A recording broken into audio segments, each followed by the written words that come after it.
Guarantee ನ್ಯೂಸ್ಗೆ ಸ್ವಾಗತ. ನಾನು ಅಖಿಲೇಶ್ ದಬ್ಬೆಕಟ್ಟೆ. 30 ಜಿಲ್ಲೆ 30 ಸುದ್ದಿಯನ್ನ ಬನ್ನಿ ನೋಡೋಣ. ಮುಂದಿನ ಚುನಾವಣೆ ಸ್ಪರ್ಧೆ ಕುರಿತು ರಾಮನಗರ ಕ್ಷೇತ್ರನೇ ಫೈನಲ್ ಅಂತ ಜೆಡಿಎಸ್ ಯುವ ಘಟಕದ ರಾಜ್ಯಾಧ್ಯಕ್ಷ ನಿಖಿಲ್ ಕುಮಾರಸ್ವಾಮಿ ಹೇಳಿಕೆಯನ್ನ ಕೊಟ್ಟಿದ್ದಾರೆ. ರಾಮನಗರದಲ್ಲಿ ನಡೆದ ಜೆಡಿಎಸ್ ಸದಸ್ಯತ್ವ ನೋಂದಣಿ ಕಾರ್ಯಕ್ರಮದಲ್ಲಿ ಮಾತನಾಡಿದ ನಿಖಿಲ್ ಕುಮಾರಸ್ವಾಮಿ 6 ಬಾರಿ ನಮ್ಮ ಕುಟುಂಬಸ್ಥರನ್ನ ಇದೇ ಕ್ಷೇತ್ರದಲ್ಲಿ ಗೆಲ್ಲಿಸಿದ್ದಾರೆ. ಇದೇ ರಾಮನಗರ ಕ್ಷೇತ್ರದಿಂದ ದೇವೇಗೌಡರು ಕುಮಾರಸ್ವಾಮಿ ಅವರು ಸಿಎಂ ಸ್ಥಾನಕ್ಕೆ ಏರಿದ್ರು. ನನಗೆ ರಾಮನಗರ ಕ್ಷೇತ್ರದ ಮೇಲೆ ತುಂಬಾ ಅಭಿಮಾನ ಇದೆ. ಮುಂದಿನ ದಿನಗಳಲ್ಲಿ ಚುನಾವಣೆ ನಿಲ್ಲುವಂತ ಸಮಯ ಬಂದ್ರೆ ರಾಮನಗರದಿಂದಲೇ ಸ್ಪರ್ಧಿಸ್ತೇನೆ. ಯಾವುದೇ ಕಾರಣಕ್ಕೂ ಬೇರೆ ಕ್ಷೇತ್ರದಿಂದ ಸ್ಪರ್ಧಿಸಲ್ಲ ಅನ್ನೋದಾಗಿ ಹೇಳಿಕೆ ಕೊಟ್ಟಿದ್ದಾರೆ.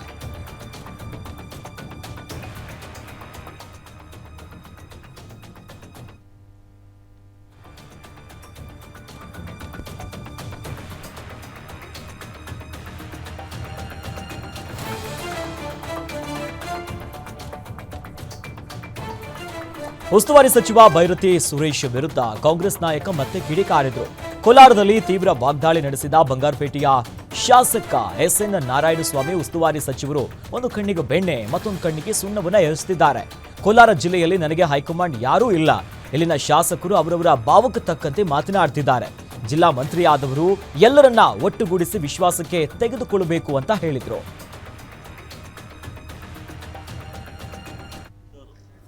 ಎರಡು ತಿಂಗಳ ಮುಂದೆನೆ ಯಾಕೆ ಒತ್ಕೊಂಡು ಎಲ್ಲಾರು ಇವತ್ತಿಗೆ ಹೆಂಗೆ ಬಿಟ್ಟಿಲ್ಲ? ನಿಮ್ಗೆ ಅಷ್ಟು ಧೈರ್ಯ ಇದ್ದವರು, ಗೆಲ್ತಿದ್ದ ಭರವಸೆ ಇದ್ದವರು ಯಾಕೆ ಒತ್ಕೊಂಡು ಹೋಗಿ ತಿಂಗಳಾಗಟ್ಲೆ ಇಟ್ಕೊಂಡಿದ್ರಿ? ಅದ್ರ ಗೊತ್ತಾಗುತ್ತಲ್ಲ ಎಷ್ಟು ಭಯ ಇದೆ ನಿಮ್ಗೆ ಅಂತ. ಜಿಲ್ಲೆಯಲ್ಲಿ ಹೈಕಮಾಂಡ್ ಜಟಾಪಟಿ ಹೇಳಿ ಸರ್. ನೀವು ನಮ್ಗೆ ಕೋಲಾರ ಜಿಲ್ಲೆಯಲ್ಲಿ ಯಾರು 8ನೇ ಸಾರಿ ರಾಜ್ಯ ಸರ್ಕಾರದ ನಡೆಯನ್ನ ಖಂಡಿಸಿ ಶಿವಮೊಗ್ಗದಲ್ಲಿ ಬಿಜೆಪಿಯ ಕಾರ್ಯಕರ್ತರು ಬೀದಿಗಿಳಿದು ಪ್ರತಿಭಟನೆಯನ್ನ ಮಾಡಿದ್ದಾರೆ. ಜಿಲ್ಲಾ ಪಂಚಾಯತ್ ಎದುರು ಬಿಜೆಪಿ ನಗರ ಹಾಗೂ ಗ್ರಾಮಾಂತರ ಘಟಕದಿಂದ ಪ್ರತಿಭಟನೆಯನ್ನ ನಡೆಸಲಾಯಿತು. ರಾಜೀವ್ ಗಾಂಧಿ ವಸತಿ ಯೋಜನೆಯಡಿ ಹಗರಣ ನಡೆದಿದೆ ಅಂತ ಸಚಿವ ಜಮೀರ್ ಅಹಮದ್ ರಾಜೀನಾಮೆಗೆ ಆಗ್ರಹಿಸಿದ್ರು. ರಾಜ್ಯ ಸರ್ಕಾರ ಭ್ರಷ್ಟಾಚಾರದ ಕೂಪವಾಗಿದೆ ಅಂತ ಆಕ್ರೋಶವನ್ನ ವ್ಯಕ್ತಪಡಿಸಿದ್ರು. ಇನ್ನು ಪ್ರತಿಭಟನೆಯಲ್ಲಿ ಶಾಸಕ ಎಸ್ಎನ್ ಚನ್ನಬಸಪ್ಪ, ಮಾಜಿ ಶಾಸಕರಾದ ಕೆವಿ ಅಶೋಕ್ ನಾಯ್ಕ್, ಇನ್ನು ಕೆಜಿ ಕುಮಾರಸ್ವಾಮಿ, ಬಿಜೆಪಿಯ ಜಿಲ್ಲಾಧ್ಯಕ್ಷ ಜಗದೀಶ್ ಅವರು ಕೂಡ ಭಾಗಿಯಾಗಿದ್ರು.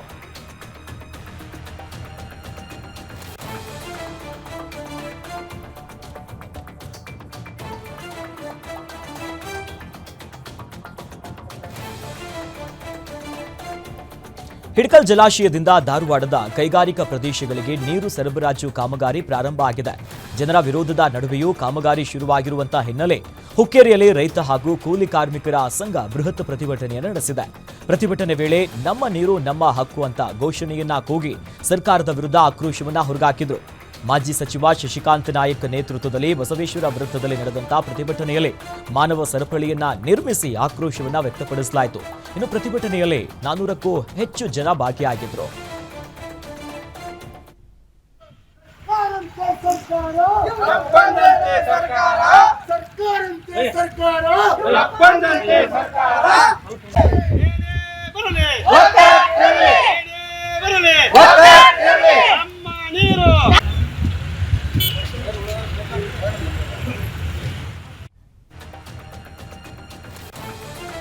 ಭದ್ರಾ ಬಲದಂಡೆ ನಾಲೆಯನ್ನ ಸೀಳಿ ಅವೈಜ್ಞಾನಿಕ ಕಾಮಗಾರಿ ನಡೆಸಲಾಗ್ತಿದೆ ಅಂತ ಧಾರವಾಡದಲ್ಲಿ ಪ್ರತಿಭಟನೆಯನ್ನು ನಡೆಸಲಾಯಿತು. ಚಿಕ್ಕಮಗಳೂರು ಜಿಲ್ಲೆಯ ತರೀಕೆರೆ, ಅಜ್ಜಂಪುರ ಹಾಗೂ ಚಿತ್ರದುರ್ಗ ಜಿಲ್ಲೆಯ ಹೊಸದುರ್ಗ ಪಟ್ಟಣಕ್ಕೆ ಅವೈಜ್ಞಾನಿಕವಾಗಿ ಕುಡಿಯುವ ನೀರನ್ನ ಕೊಂಡೊಯ್ಯಲಾಗ್ತಿದೆ ಅನ್ನೋದಾಗಿ ಸರ್ಕಾರದ ನಡೆಯನ್ನ ಖಂಡಿಸಿ ಇಂದು ಭಾರತೀಯ ರೈತ ಒಕ್ಕೂಟ ಹಾಗೂ ಬಿಜೆಪಿ ಮುಖಂಡರು ಹೆದ್ದಾರಿಯನ್ನ ತಡೆದು ಪ್ರತಿಭಟನೆಯನ್ನ ಮಾಡಿದ್ರು.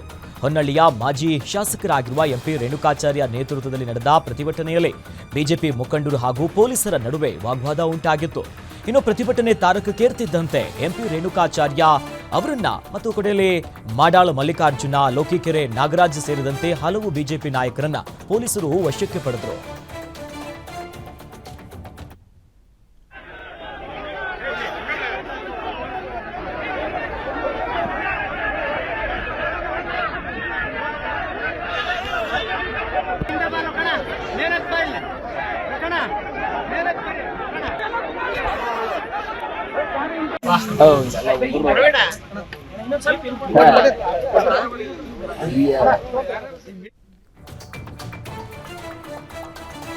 ವಸತಿ ಇಲಾಖೆ ಯೋಜನೆಯ ಅಡಿಯಲ್ಲಿ ಭ್ರಷ್ಟಾಚಾರ ನಡೆದಿದೆ ಅಂತ ಬಿಜೆಪಿ ಪಕ್ಷದ ಜಿಲ್ಲಾ ಘಟಕದ ವತಿಯಿಂದ ಕೊಳಗೇರಿ ನಿರ್ಮೂಲಾ ಮಂಡಳಿಯ ಕಚೇರಿಗೆ ಮುತ್ತಿಗೆ ಹಾಕಿ ಪ್ರತಿಭಟನೆಯನ್ನು ನಡೆಸಲಾಯಿತು.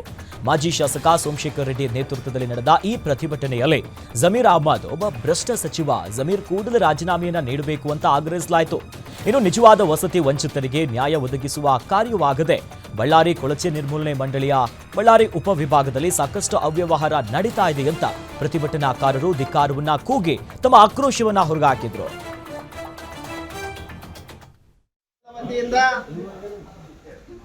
ಏನು ಈ ಒಂದು ಪ್ರತಿಭಟನೆ ಹಮ್ಮಿಕೊಂಡಿರ್ತಕ್ಕಂಥದ್ದು ಏನಂತ ವಿಷಯ ಅಂದ್ರೆ ಏನು ಕರ್ನಾಟಕ ರಾಜ್ಯದಲ್ಲಿ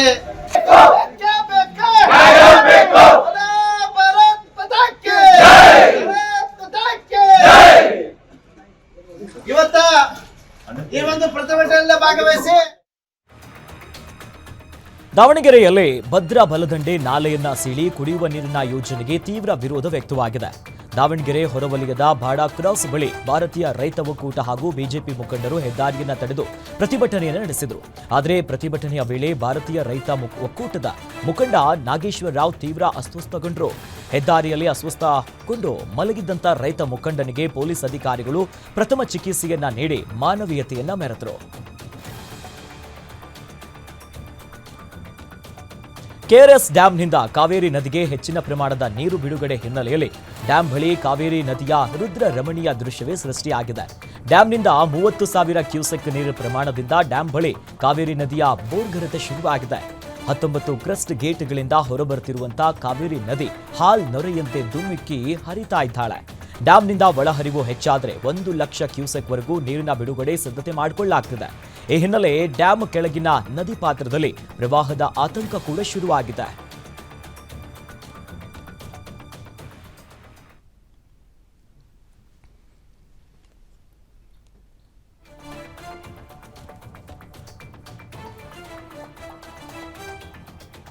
ಚಿಕ್ಕಬಳ್ಳಾಪುರ ಜಿಲ್ಲೆಯ ಚಿಂತಾಮಣಿಯಲ್ಲಿ ಮಳೆರಾಯನ ಅಬ್ಬರ ಮುಂದುವರೆದಿದೆ. ಕಳೆದ ಕೆಲವು ದಿನಗಳಿಂದ ಬಿಡುವು ಕೊಡದೇನೆ ಮಳೆರಾಯ ಏಕಾಏಕಿ ಎಂಟ್ರಿ ಕೊಡ್ತಿದ್ದಾನೆ. ಇನ್ನು ಭಾರಿ ಅವಾಂತರಗಳು ಕೂಡ ಸೃಷ್ಟಿಸಿದ್ದಾನೆ. ಸತತ 1 ಗಂಟೆಯಿಂದ ಸುರಿದ ಧಾರಾಕಾರ ಮಳೆಯ ಅಬ್ಬರಕ್ಕೆ ವಾಹನ ಸವಾರರು ತೀವ್ರ ಪರದಾಡುವಂತಹ ಪರಿಸ್ಥಿತಿ ನಿರ್ಮಾಣ ಆಗಿತ್ತು.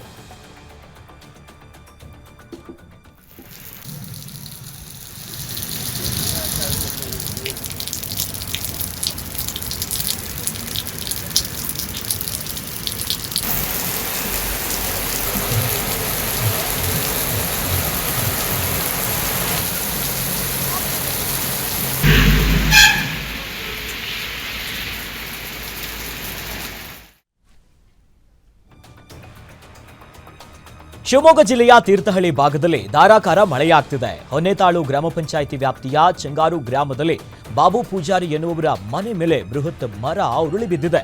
ಬೃಹತ್ ಮರ ಬಿದ್ದ ಹಿನ್ನೆಲೆಯಲ್ಲಿ ಮನೆ ಹಾಗೂ ಕೊಟ್ಟಿಗೆ ಸಂಪೂರ್ಣವಾಗಿ ಜಖಂಗೊಂಡಿದೆ.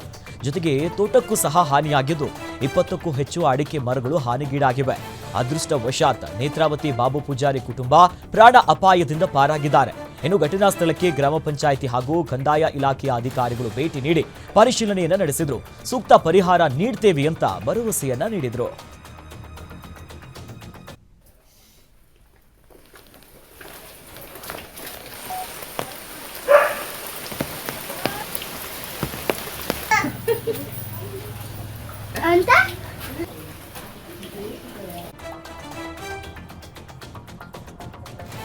ಶಿವಮೊಗ್ಗ ಜಿಲ್ಲೆಯ ಹೊಸನಗರದಲ್ಲೂ ಕೂಡ ಧಾರಾಕಾರ ಮಳೆಯಾಗ್ತಿದೆ. ಇನ್ನು ಸೋನಲೆ ಗ್ರಾಮದಲ್ಲಿ ಹಳ್ಳದ ಕೋಡಿ ಒಡೆದು ಮನೆಗಳಿಗೆ ನೀರು ನುಗ್ಗಿದ್ದು ಅಂತ ಅವಾಂತರ ಆಗಿದೆ. ಗ್ರಾಮದ ಮಂಜಪ್ಪ ತಿಮ್ಮಪ್ಪ ಎನ್ನುವರ ಮನೆಗೆ ನೀರು ನುಗ್ಗಿದ್ದು ಅಕ್ಕಿ, ಬೇಳೆ, ದಿನಸಿ ಎಲ್ಲ ವಸ್ತುಗಳು ಕೂಡ ಹಾನಿಯಾಗಿವೆ. ಗ್ರಾಮಸ್ಥರು ತೋಟದ ಮೇಲೆ ಭಾರೀ ಪ್ರಮಾಣದ ಮಳೆ ಕೂಡ ಆಗ್ತಿದೆ. ಹೀಗಾಗಿ ಮಳೆ ನೀರು ಅಲ್ಲಿ ಹರಿದು ಹೋಗ್ತಿದೆ.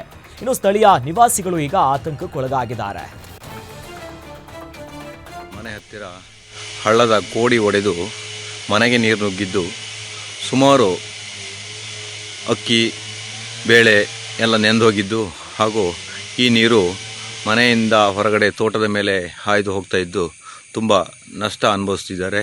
ಇದಕ್ಕೆ ಆದಷ್ಟು ಬೇಗ ಅಧಿಕಾರಿಗಳು ಬಂದು ಸ್ಪಂದನೆ ಮಾಡಿ ಇದಕ್ಕೆ ಒಂದು ಪರಿಹಾರ ಒದಗಿಸುವಂತ ನಿಮ್ಮಲ್ಲಿ ಮನವಿ. ಬೆಳಗಾವಿ ಜಿಲ್ಲೆಯಲ್ಲಿ ಮಳೆಯ ಆರ್ಭಟ ಮುಂದುವರೆದಿದೆ. ಧಾರಾಕಾರ ಬಿರುಗಾಳಿ ಮಳೆಗೆ ಬೃಹತ್ ಮರ ಧರೆಗೆ ಉರುಳಿದೆ. ಅದೃಷ್ಟವಶಾತ್ ಯಾವುದೇ ಪ್ರಾಣ ಹಾನಿ ಸಂಭವಿಸಿಲ್ಲ. ನಗರದ ಬಳಿ ರೈಲ್ವೆ ಸ್ಟೇಷನ್ ರಸ್ತೆಯಲ್ಲಿ ನಡೆದಿರುವಂತಹ ಘಟನೆ ಇದು. ಬೃಹತ್ ಮರ ದರಶಾಯಿ ಹಿನ್ನೆಲೆಯಲ್ಲಿ ವಾಹನ ಸವಾರರು ತೀವ್ರ ಪರದಾಡಿದ್ರು. ಇನ್ನು ಕೆಲಕಾಲ ಟ್ರಾಫಿಕ್ ಸಮಸ್ಯೆ ಕೂಡ ಉಂಟಾಗಿತ್ತು. ಬಳಿಕ ಮಹಾನಗರ ಪಾಲಿಕೆಯ ಸಿಬ್ಬಂದಿ ಮರವನ್ನ ತೆರವುಗೊಳಿಸಿದ್ರು.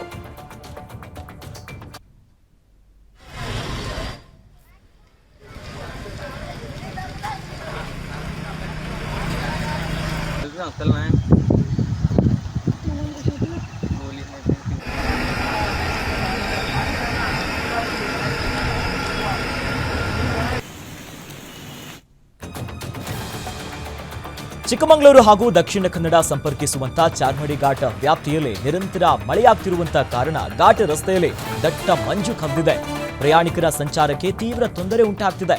ಹಗಲು ವೇಳೆಯಲ್ಲೂ ಕೂಡ 5 ಅಡಿಗೂ ದೃಶ್ಯ ಕಾಣದಷ್ಟು ದಟ್ಟ ಮಂಜು ಕವಿದಿರುವಂತಹ ಕಾರಣ ತಿರುವುಗಳು ಮತ್ತು ಗುಡ್ಡ ಪ್ರಪಾತಗಳ ನಡುವಿನ ರಸ್ತೆಯಲ್ಲಿ ವಾಹನ ಚಾಲನೆ ಸವಾಲಾಗಿ ಪರಿಣಮಿಸಿದೆ. ಹೆಡ್ಲೈಟ್ ಹಾಕೊಂಡು ವಾಹನ ಚಲಾಯಿಸಿದ್ರೂ ಕೂಡ ಎದುರುಗಡೆಯಿಂದ ಬರುವಂತ ವಾಹನಕ್ಕೆ ಕಾಣದೆ ದೊಡ್ಡ ಮಟ್ಟದ ಸಮಸ್ಯೆ ಕೂಡ ಉಂಟಾಗ್ತಿದೆ. ಹೀಗಾಗಿ ರಸ್ತೆಗಳಲ್ಲಿ ವಾಹನಗಳು ನಿಧಾನಗತಿಯಲ್ಲಿ ಸಂಚರಿಸ್ತಾ ಇವೆ. ಪ್ರತಿನಿತ್ಯ ಈ ರಸ್ತೆಯಲ್ಲಿ ಸಾವಿರಾರು ವಾಹನಗಳು ಸಂಚರಿಸುತ್ತಿವೆ. ಹೀಗಾಗಿ ಎಚ್ಚರಿಕೆಯಿಂದ ಚಾಲಕರು ವಾಹನವನ್ನ ಚಾಲನೆ ಮಾಡಬೇಕಾಗಿದೆ. ಒಂದು ವೇಳೆ ವಾಹನಗಳು ನಿಯಂತ್ರಣ ತಪ್ಪಿದ್ರೆ ಭಾರೀ ಅನಾಹುತ ಸಂಭವಿಸುವಂತ ಸಾಧ್ಯತೆ ಇದೆ.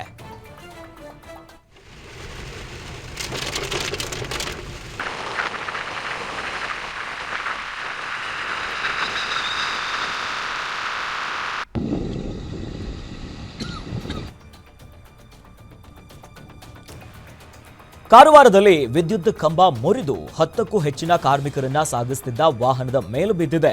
ಅದೃಷ್ಟವಶಾತ್ ಯಾರೂ ಊಹಿಸಲಾರದ ದೊಡ್ಡ ಅನಾಹುತ ಒಂದು ತಪ್ಪಿದೆ. ಶಿರಸಿ ಹಾಗೂ ಮುಂಡಗೋಡ ತಾಲೂಕಿನ ಅಲ್ಲಿ ಗಡಿಭಾಗದಲ್ಲಿರುವಂತಹ ಬೆಡಸಾವಂಗಿನಲ್ಲಿ ಈ ದುರ್ಘಟನೆ ಆಗಿದೆ. ಮರ ಮುರಿದು ವಿದ್ಯುತ್ ತಂತಿ ಹಾಗೂ ವಿದ್ಯುತ್ ಕಂಬದ ಮೇಲೆ ಬಿದ್ದ ಪರಿಣಾಮ ಈ ಅನಾಹುತ ಸಂಭವಿಸಿದೆ. ಮರ ಮುರಿದು ಬೀಳುವಂತ ಸೂಚನೆ ಹಿನ್ನೆಲೆ ಕೆಲವೇ ಕ್ಷಣಗಳ ಹಿಂದೆ ವಿದ್ಯುತ್ ಸಂಪರ್ಕವನ್ನ ಕಡಿತಗೊಳಿಸಲಾಗಿತ್ತು. ರಾಮಾಪುರದಿಂದ ಹುಲೇಕಲ್ಗೆ ಹೋಗ್ತಿದ್ದಂತಹ ಸಂದರ್ಭದಲ್ಲಿ ಈ ಘಟನೆ ಸಂಭವಿಸಿದ್ದು ಕಾರ್ಮಿಕರೆಲ್ಲರೂ ಕೂಡ ಪ್ರಾಣ ಅಪಾಯದಿಂದ ಜಸ್ಟ್ ಮಿಸ್ ಆಗಿದ್ದಾರೆ.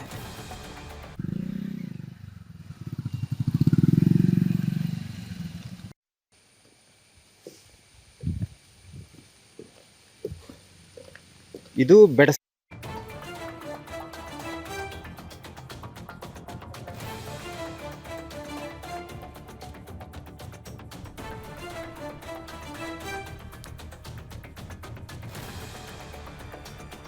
ಗರ್ಭಿಣಿಯರಿಗೆ ಸೀಮಂತ ಕಾರ್ಯ, ಮಕ್ಕಳಿಗೆ ಅನ್ನಪ್ರಾಶನ ಸೇರಿ ಜಾಗೃತಿ ಮೂಡಿಸುವ ಪೋಷಣ ಅಭಿಯಾನಕ್ಕೆ ಧಾರವಾಡದಲ್ಲಿ ಚಾಲನೆ ಸಿಕ್ಕಿದೆ. ಧಾರವಾಡದ ಡಿಸಿ ದಿವ್ಯಾ ಪ್ರಭು ಈ ಕಾರ್ಯಕ್ರಮಕ್ಕೆ ಚಾಲನೆಯನ್ನು ನೀಡಿದರು. ಮಹಿಳಾ ಮತ್ತು ಮಕ್ಕಳ ಕಲ್ಯಾಣ ಇಲಾಖೆ ಸೇರಿ ಜಿಲ್ಲಾ ಪಂಚಾಯತ್ ವತಿಯಿಂದ ಈ ಅಭಿಯಾನವನ್ನ ನಡೆಸಲಾಗುತ್ತಿದ್ದು, ಪ್ರಮುಖವಾಗಿ ಅಂಗನವಾಡಿ ಕೇಂದ್ರಗಳಲ್ಲಿ ತೀವ್ರಸಾರ ಅತಿಸಾರ ಕೊನೆಗೊಳಿಸುವಂತ ಬಗ್ಗೆ ಜಾಗೃತಿಯನ್ನ ನೀಡಲಾಯಿತು. ಕಾರ್ಯಕ್ರಮದಲ್ಲಿ ಭಾಗಿಯಾದಂತ ಜಿಲ್ಲಾ ಪಂಚಾಯತಿನ ಸಿಇಒ ಭುವನೇಶ್ವರ ಪಾಟೀಲ್ ಸೇರಿ ಹಲವು ಅಧಿಕಾರಿಗಳು ಭಾಗಿಯಾಗಿದ್ದರು.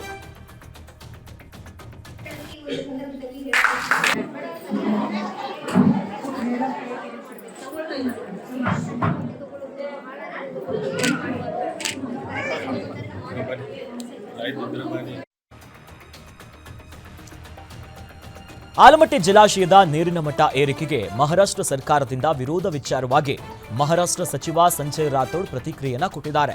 ವಿಜಯಪುರ ಜಿಲ್ಲೆಯ ಸೋಮದೇವರಹಟ್ಟಿ ತಾಂಡದಲ್ಲಿ ಮಾತನಾಡಿದ ಅವರು, ಕೆಲ ತಾಂತ್ರಿಕ ವಿಚಾರದಲ್ಲಿ ಸಮಸ್ಯೆ ಇದೆ. ಈ ವಿಚಾರವಾಗಿ ಮಹಾರಾಷ್ಟ್ರ ಸಿಎಂ ಉಪಮುಖ್ಯಮಂತ್ರಿಗಳ ಜೊತೆ ಚರ್ಚೆ ಮಾಡಿ ತೀರ್ಮಾನಿಸುತ್ತೇವೆ.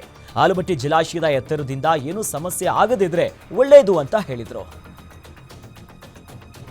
पता आपको ये जरूर कुछ दिनों में इसके बारे में सविस्तर महाराष्ट्र की भूमिका कुछ दिनों के बाद में जाहिर होगी. ಬಿಜೆಪಿ ಶಕ್ತಿ ಕೇಂದ್ರದ ಅಧ್ಯಕ್ಷನ ಮೇಲೆ ಕಾಂಗ್ರೆಸ್ ಮುಖಂಡನಿಂದ ಹಲ್ಲೆಯ ಆರೋಪ ಕೇಳಿಬಂದಿದೆ.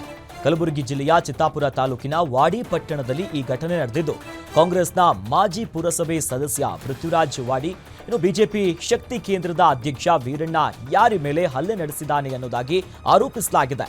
ವಾಡಿ ಪುರಸಭೆಯಿಂದ ಕಾಂಗ್ರೆಸ್ನವರ ಮನೆಗೆ ನೀರು ಬಿಡುತ್ತಾರೆ, ಬಿಜೆಪಿಯವರ ಮನೆಗೆ ನೀರು ಬಿಡೋದಿಲ್ಲ ಅಂತ ವಾಟ್ಸಪ್ ಸ್ಟೇಟಸ್ ಹಾಕಿದ್ದಕ್ಕೆ ಹಲ್ಲೆ ನಡೆಸಿದ್ದು, ಹಲ್ಲೆಯ ದೃಶ್ಯ ಸಿಸಿಟಿವಿಯಲ್ಲಿ ಸೆರೆಯಾಗಿದೆ. ಘಟನೆ ಹಿನ್ನೆಲೆಯಲ್ಲಿ ವಾಡಿ ಪೊಲೀಸ್ ಸ್ಟೇಷನ್ನಲ್ಲಿ ಪ್ರಕರಣ ದಾಖಲಾಗಿದೆ.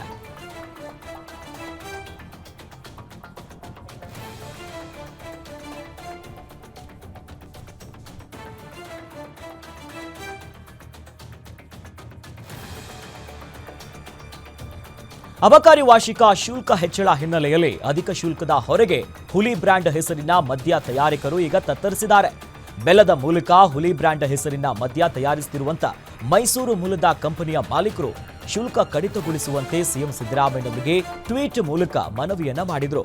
ಇನ್ನು ಸನದುದಾರರ ವಾರ್ಷಿಕ ಶುಲ್ಕ -10% ಹೆಚ್ಚಳದ ಹಿನ್ನೆಲೆಯಲ್ಲಿ ಶುಲ್ಕವನ್ನ ಕಡಿತಗೊಳಿಸಬೇಕು ಅನ್ನುವಂತ ಒತ್ತಾಯ ಕೇಳಿಬಂದಿದೆ. ಮಹಾರಾಷ್ಟ್ರ, ಗೋವಾ ಸೇರಿ ಇತರೆ ರಾಜ್ಯದಲ್ಲಿ ಶುಲ್ಕ ಕಡಿಮೆ ಇದೆ. ಸಣ್ಣ ಸನದುದಾರರಿಗೆ ಹೊರೆಯಾಗ್ತಿದೆ. ಹೀಗಾಗಿ ರಾಜ್ಯಗಳ ರೀತಿ ಸವಲತ್ತು ಸರಿಯಾಗಿ ಕೊಡ್ತಾ ಇಲ್ಲ ನಮಗೆ ಅನ್ನೋದಾಗಿ ಸಿಎಂ ಸಿದ್ದರಾಮಯ್ಯ ಕಾಂಗ್ರೆಸ್ ನಾಯಕ ರಾಹುಲ್ ಗಾಂಧಿಗೆ ಹುಲಿ ಬ್ರ್ಯಾಂಡ್ ಇದರ ಮಾಲೀಕರಾಗಿರುವಂತಹ ಅರುಣ್ ಅರಸ್ ಮನವಿ ಮಾಡಿದ್ರು. ಬೆಲ್ಲದಿಂದ ಮದ್ಯ ಉತ್ಪಾದನೆ ಮಾಡ್ತಾ ಇದ್ದೀವಿ ಕಳೆದ 3 ವರ್ಷದಿಂದ. ನಮ್ಮಂಥವ್ರಿಗೆಲ್ಲ ಬಹಳ ಅನಾನುಕೂಲ ಆಗಿದೆ. ಈಗ ನಮ್ಮ ಕಳೆದ ನಮ್ದೇನು 60 ಲಕ್ಷ ರೂಪಾಯಿ ಫೀಸ್ ಇತ್ತು, ಈಗ ಅದನ್ನು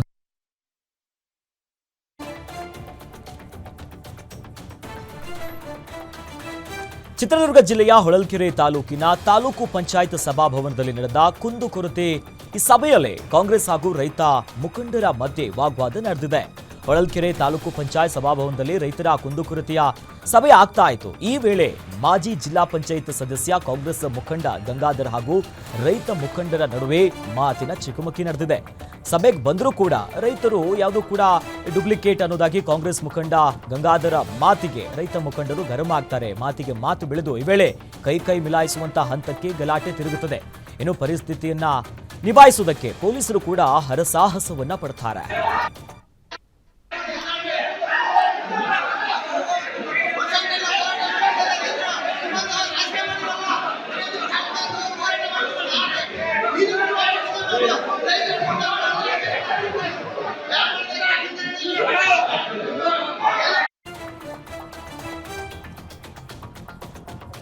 ಮೋಸ್ಟ್ ವಾಂಟೆಡ್ ನಕ್ಸಲ್ ನಾಯಕ ಬಿಜಿ ಕೃಷ್ಣಮೂರ್ತಿ ಇಂದು ಚಿಕ್ಕಮಗಳೂರು ಕೋರ್ಟ್ಗೆ ವಿಚಾರಣೆಗೆ ಹಾಜರಾಗಿದ್ದರು.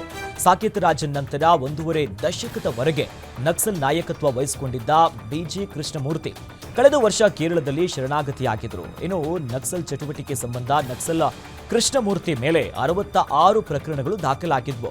ಚಿಕ್ಕಮಗಳೂರು, ಉಡುಪಿ, ದಕ್ಷಿಣ ಕನ್ನಡದಲ್ಲಿಯೂ ಕೂಡ ಕೃಷ್ಣಮೂರ್ತಿ ವಿರುದ್ಧ ಪ್ರಕರಣ ದಾಖಲಾಗಿದ್ವು. ಈ ಹಿನ್ನೆಲೆ ಕೇರಳ ಪೊಲೀಸರು ಚಿಕ್ಕಮಗಳೂರು ನ್ಯಾಯಾಲಯಕ್ಕೆ ಕೃಷ್ಣಮೂರ್ತಿಯನ್ನ ಹಾಜರುಪಡಿಸಿದ್ರು. ವಿಚಾರಣೆ ನಡೆಸಿದ ಜೆಎಂಎಫ್ಸಿ ನ್ಯಾಯಾಲಯ ಜುಲೈ 21ಕ್ಕೆ ಪ್ರಕರಣದ ವಿಚಾರಣೆಯನ್ನ ಮುಂದೂಡಿದೆ.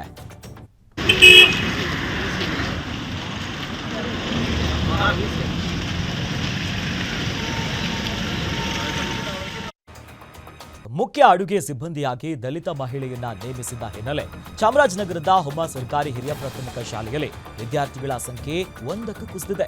ಸರ್ಕಾರಿ ಶಾಲೆಯಿಂದ ಮಕ್ಕಳ ಟಿಸಿಯನ್ನ ಪಡೆದಂತ ಪೋಷಕರು ತಮ್ಮ ಬೇರೆ ಬೇರೆ ಶಾಲೆಗಳಿಗೆ ಮಕ್ಕಳನ್ನು ಸೇರಿಸಿದ್ದಾರೆ. ಅಡುಗೆ ಸಿಬ್ಬಂದಿ ದಲಿತ ಮಹಿಳೆ ಎಂಬ ಕಾರಣಕ್ಕೆ ಮಕ್ಕಳ ಟಿಸಿಯನ್ನ ಪಡೆದು ಬೇರೆಡೆ ಸೇರಿಸುತ್ತಿದ್ದಾರೆ ಎನ್ನುವಂತ ಆರೋಪ ಕೇಳಿ ಬಂದಿರುವ ಬೆನ್ನಲ್ಲೇ ಸದ್ಯ ಈಗ ಪೋಷಕರು ಪ್ರತಿಕ್ರಿಯೆಯನ್ನ ಕೊಡೋದಕ್ಕೂ ಕೂಡ ನಿರಾಕರಿಸಿದ್ದಾರೆ. ಸರ್ಕಾರಿ ಶಾಲೆ ಮುಚ್ಚುವ ಹಂತ ತಲುಪಿದೆ. 2024-25ನೇ ಸಾಲಿನಲ್ಲಿ ಇದೇ ಶಾಲೆಯಲ್ಲಿ 22 ವಿದ್ಯಾರ್ಥಿಗಳು ವ್ಯಾಸಂಗ ಮಾಡ್ತಾ ಇದ್ರು. ಆದರೆ ಈಗಾಗಲೇ 12 ಮಕ್ಕಳು ಟಿಸಿಯನ್ನು ಪಡೆದಿದ್ದಾರೆ. ಉಳಿದ ಮಕ್ಕಳು ಕೂಡ ಟಿಸಿ ಪಡೆಯುವುದಕ್ಕೆ ಅರ್ಜಿಯನ್ನು ಸಲ್ಲಿಸಿದಾರಂತೆ. ವಿದ್ಯಾರ್ಥಿಗಳಲ್ಲದೆ ಬಿಕೋ ಅಂತ ಇದೆ ಜ್ಞಾನ ದೇಗುಲ. ಹೀಗಾಗಿ ಒಬ್ಬ ವಿದ್ಯಾರ್ಥಿ, 2 ಶಿಕ್ಷಕರಿದ್ದಾರೆ. ಈ ಪ್ರಕರಣ ಬಂದಿಲ್ಲ, ಈ ತರ ಮುಚ್ಚುತ್ತಾ ಇದ್ದಾರೆ.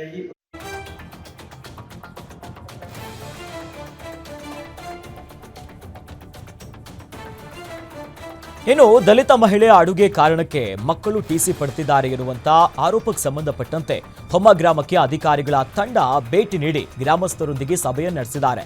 ಎಸ್ಪಿ ಡಾಕ್ಟರ್ ಬಿಟೆ ಕವಿತಾ, ಇನ್ನು ಸಿಇಒ ಮೋನಾರೋತ್, ಇನ್ನು ಡಿಡಿಪಿಐ ರಾಮಚಂದ್ರ ರಾಜೆ ಅರಸ್ ಭೇಟಿ ಕೊಟ್ಟು ಗ್ರಾಮಸ್ಥರ ಜೊತೆ ಮಾತನಾಡಿದ್ದಾರೆ. ಪ್ರಕರಣದ ಬಗ್ಗೆ ಸಂಪೂರ್ಣ ಮಾಹಿತಿಯನ್ನ ಪಡೆದರು. ಇನ್ನು ಶಾಲೆಗೆ ಮಕ್ಕಳನ್ನ ಮತ್ತೆ ಸೇರಿಸುವಂತೆ ಪೋಷಕರ ಮನವೊಲಿಸುವುದಕ್ಕೆ ಮುಂದಾದರು. ಈ ವೇಳೆ ಸರ್ಕಾರಿ ಶಾಲೆಯಲ್ಲಿ ತಮ್ಮ ಮಕ್ಕಳಿಗೆ ಆಹಾರದಲ್ಲಿ ಗುಣಮಟ್ಟ ಇಲ್ಲ, ಸರಿಯಾದ ಪಾಠ ಪ್ರವಚನ ಇಲ್ಲ ಅನ್ನೋದಾಗಿ ಪೋಷಕರು ಗಂಭೀರ ಆರೋಪವನ್ನ ಮಾಡಿದರು.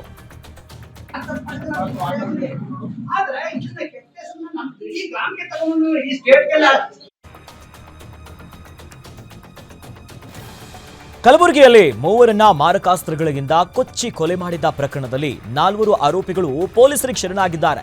ಕಲಬುರಗಿಯ ಸಬರ್ಬನ್ ಪೊಲೀಸ್ ಠಾಣೆಗೆ ಬಂದು ಆರೋಪಿಗಳು ಶರಣಾಗಿದ್ದು, ಪೊಲೀಸ್ ಆಯುಕ್ತ ಡಾಕ್ಟರ್ ಶರಣಪ್ಪ ಕೊಲೆ ಪ್ರಕರಣದ ಬಗ್ಗೆ ತೀವ್ರ ವಿಚಾರಣೆಯನ್ನ ಮುಂದುವರೆಸಿದ್ದಾರೆ.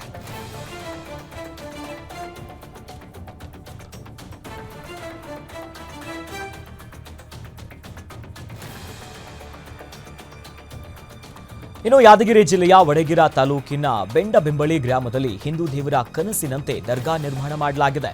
ಹಿಂದೂ ಮುಸ್ಲಿಂ ಸಮುದಾಯದವರಿಂದ ಹಣವನ್ನ ಸಂಗ್ರಹಿಸಿ ಪವಾಡ ಪುರುಷ ಈರಗಣ್ಣ ತಾತ ದರ್ಗಾವನ್ನ ನಿರ್ಮಿಸಲಾಗಿದೆ. ಬರೋಬ್ಬರಿ 30 ಲಕ್ಷ ಹಣವನ್ನ ಖರ್ಚು ಮಾಡಿ ಈರಣ್ಣ ತಾತ ದರ್ಗಾ ನಿರ್ಮಿಸಿರುವಂತಹ ಗ್ರಾಮಸ್ಥರು ಸಾಮರಸ್ಯದ ಸಂಕೇತವನ್ನ ಸಾರಿದ್ದಾರೆ.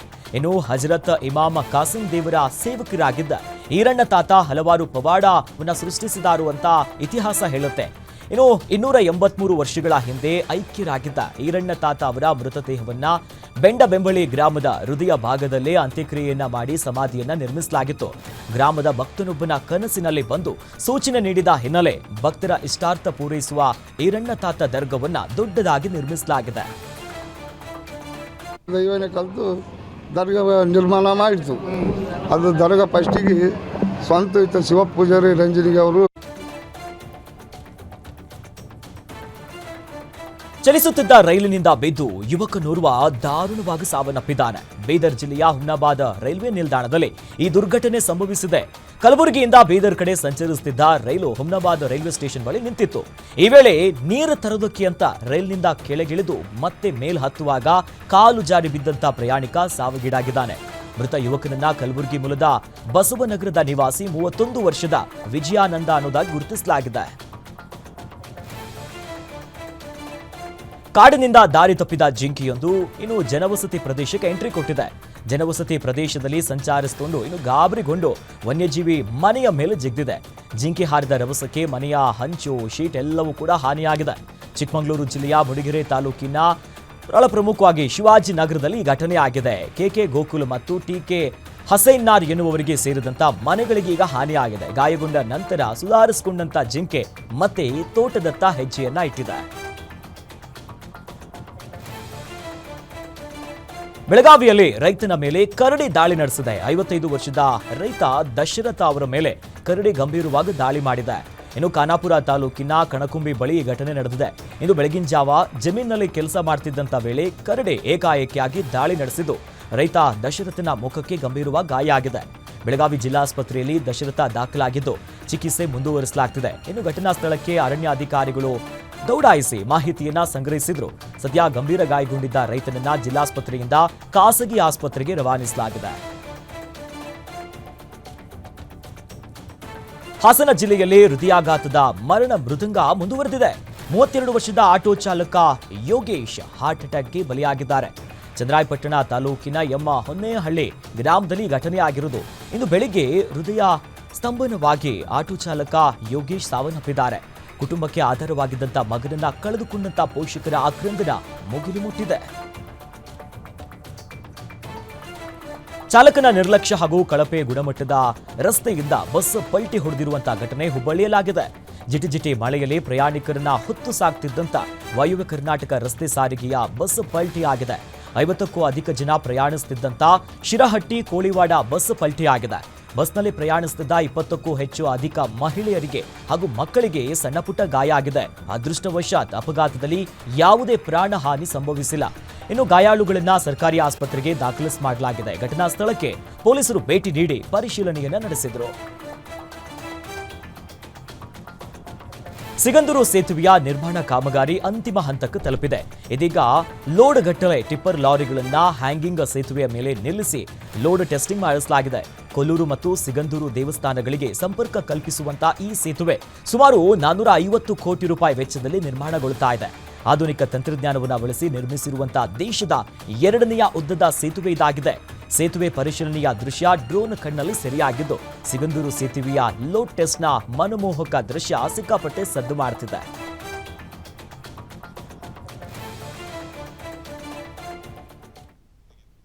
ಇಷ್ಟೊತ್ತು ನೀವು ನೋಡಿದ್ದು ಗ್ಯಾರಂಟಿ ನ್ಯೂಸ್. ಸುದ್ದಿ ಖಚಿತ, ನ್ಯಾಯ ನಿಶ್ಚಿತ.